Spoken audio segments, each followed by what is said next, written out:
back to my channel. Carrying on from your comments from where I cut off the last time.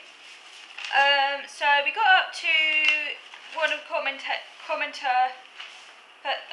who was saying that the NDM talking about the NDM narrative, the neurodiversity movement narrative, that women are misdiagnosed bipolar and must really be autistic, can be harmful as autism is now used as social clout. That's where I got cut off. And she also went on to say that she herself has bipolar type 1 and PTSD, which results in avoidance and shutdowns.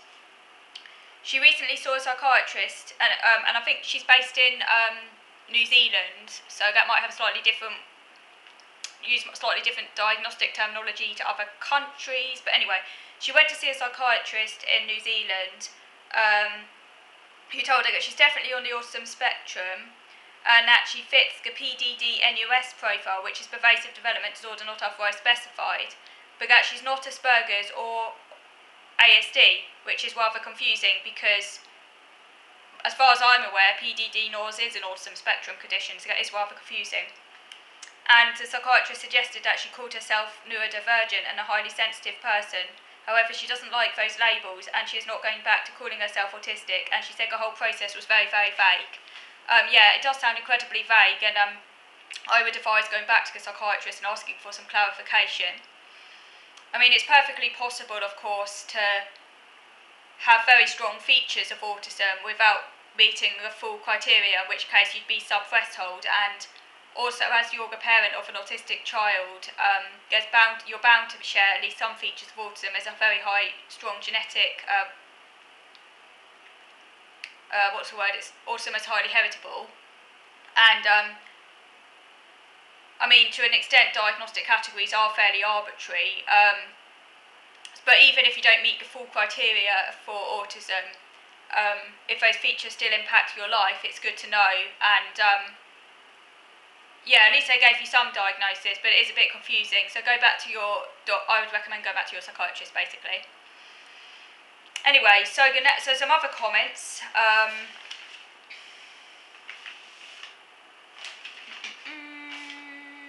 Where?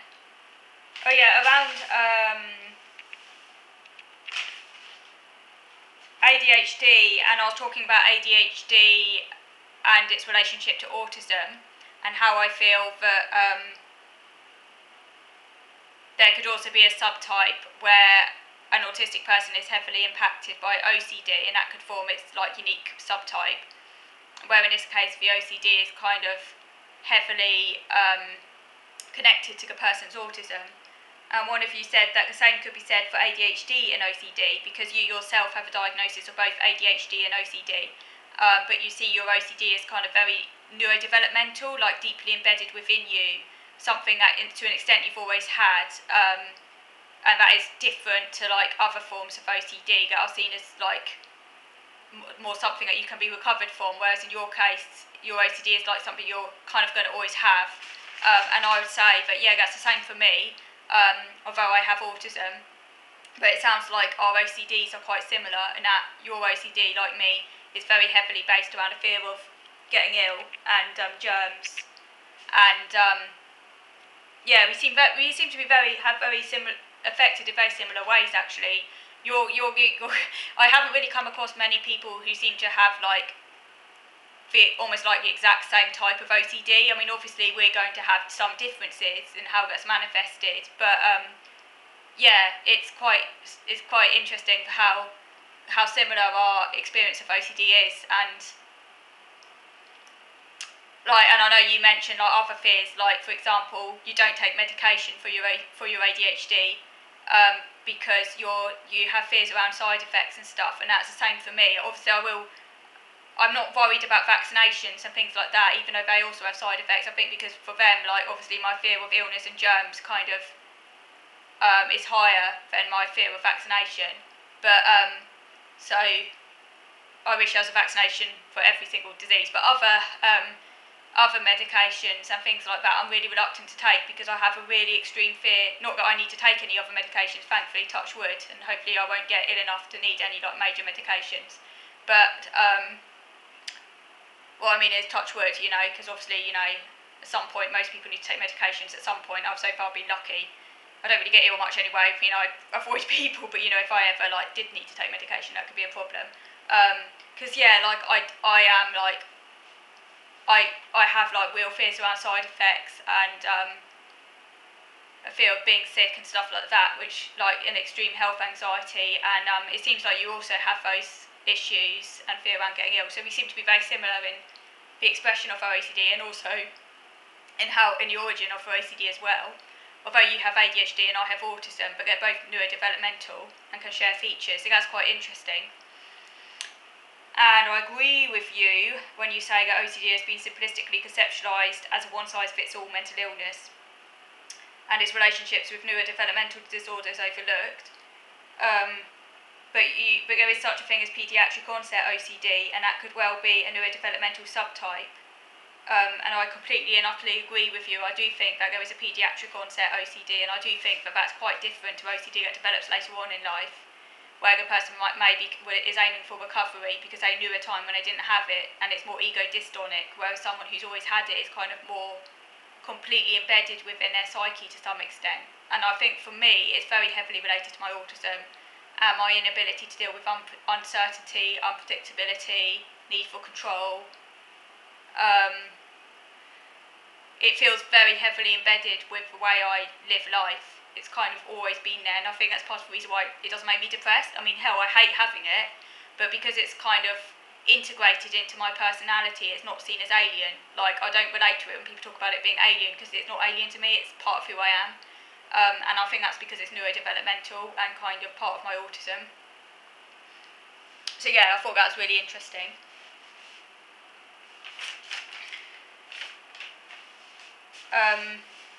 It doesn't mean, of course, that it can't aim for management, and you definitely need therapy and support with it, obviously, and it hasn't always been as bad as what it is now, but that's because of the COVID situation. Everyone's extremely anxious right now, but obviously if you have OCD like I have, it's going to be extreme. And so you certainly need help and support to help you deal with it, and maybe to find slightly better ways of living in a bit more balanced way. But I think that aiming for recovery is just not realistic, because I'm always going to have some degree of OCD, that's just a fact, and I'm always going to be an anxious person, that's just a fact. Sometimes more than at other times, depending on the context and environment. So that was interesting. The other comment, just trying to find it now. Where are we? Getting my notes mixed up. Trying to find a comment because they're all over the place. Oh yeah, and in relation to interrupting and struggling not to over talk in meetings, you also mention because you have this is a commenter who has ADHD but not autism. You mentioned that you attend 3 support groups online, and your own thoughts often distract you, and so you miss bits. I'm exactly the same. Often my own thoughts will distract me. It's quite hard not to be distracted by my own thoughts. And you also often fidget, and you sometimes look through books instead. I'm exactly the same. If a conversation, because the thing about being on Zoom is people can't always tell if you're looking at other stuff. If I'm finding a conversation really, really boring, I just completely zone out, and I end up like going on Amazon and just like looking at things I find more interesting. So I'm there but not there. Because the pull of my interests is more interesting than, or looking at what I want to add to my collections, I should say, is more interesting than the conversation at present. So yeah, I can completely relate to that. But you say that when the switch is on, then it's easy to pay attention, so it depends on whether the switch is on or off. And I'm a bit of the same. When the switch is on, it's a lot easier to pay attention, although it's still an effort, and it's always a conscious effort for me to pay attention, even when the switch is on. But when the switch is on, it's a lot easier to pay attention, and a lot easier to listen. And that's usually when the topic is really interesting. Then it's a lot easier to do that. And I also sometimes find it's easier to pay attention when I'm heavily engrossed in the subject matter and motivated, then it's a lot easier, and then I can hyper focus. So it tends to be like either all or nothing for me. Yeah, and like you say, you enjoy listening when the switch is on. And another one of you says that you find rambling chit-chat dull, you prefer facts. Completely agree with that. Another one of you says that anxiety and over-enthusiasm can result in an autistic person interrupting. Completely agree. When I'm anxious, I interrupt a lot more. I talk a lot more. And when I'm anxious all the time, but when my anxiety is higher than normal, that's when that happens. And over-enthusiasm, yeah, when I'm very interested in a topic, it becomes increasingly difficult to restrain myself. Also, they say that an autistic might fear a chance to make a point. So they butt in. Yeah, completely. Also, if I have a thought in my head and I can't wait on it because it's in my head and I need to say it now, yeah, it can be very hard. And someone says, no, we need to finish now, we need to move on. And I'm like, no, I need to say this, and I can't, and I will say it even if they want to move on, just because I have to. It's like, I just have to. They're usually fairly forgiving of it if they know I'm autistic, but yeah, I just have to. You know, you can't move on until I've said this point. And you say that you actually prefer to speak as little as possible, which can then be seen as uncommunicative and rude. So it's like the opposite issue for you. You tend to speak too little, whereas I often tend to speak too much. I've noticed this in autism groups. Like some members there will hardly say anything at all, and are like really, yeah, just don't speak much at all. And then others will overtalk. It seems to be like one or the other, and no middle ground. And then with regard to sensory issues, another one of you said, because you have ADHD and OCD but not autism, but you also have sensory issues. This shows how obviously sensory issues aren't unique to autism. You have sensory issues specifically around clothing. You used to refuse to wear any shirt but seen a better day's old one, as you couldn't stand the feel of any of the other shirts your parents wanted you to wear. And you have to wear 2 pairs of socks at the same time, as the feel of only a single pair can make you uncomfortable. So yeah, you have real significant sensory issues around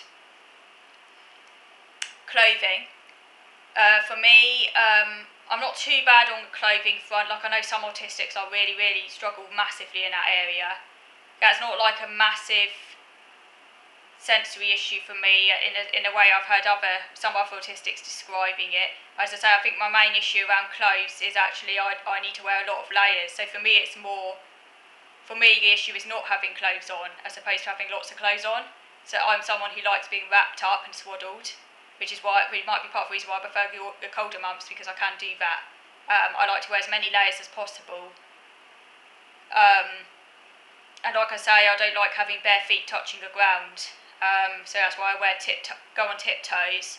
I mean, even with socks on, I walk on tiptoes, but particularly when I just have bare feet. I don't need to walk on tiptoes when I have shoes on, though. When I've got shoes on, I can walk normally, but when I don't have shoes on, and particularly if it's bare feet, I have to walk on tiptoes, although I don't normally have bare feet because I hate having bare feet. Yeah, and I do remember actually one time, I don't know if this connects to my autism or not, it might be, because it's a long time ago. When I was about 10 years old, and I was on a school camp, and it was in September, but it was a very, very hot day, and I was wearing this really thick jumper, and I do remember a teacher saying to me that I should take the jumper off because otherwise, it might make me ill or something. I do remember very distinctly her saying that. It's one of my very clear memory.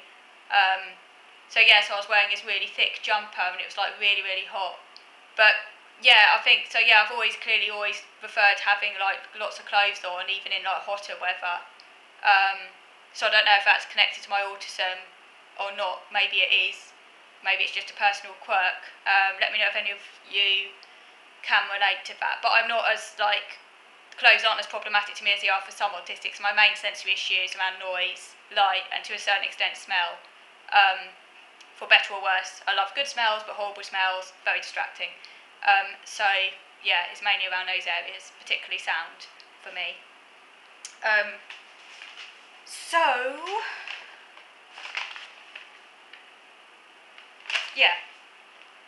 Okay, I will come back to the comments because I know I haven't responded to all of your comments. so bear with, but I'm going to move over to video number 2 now because I want to review an article I've been reading today about the pejorative nature of the term special educational needs. So moving over to video number 2 now.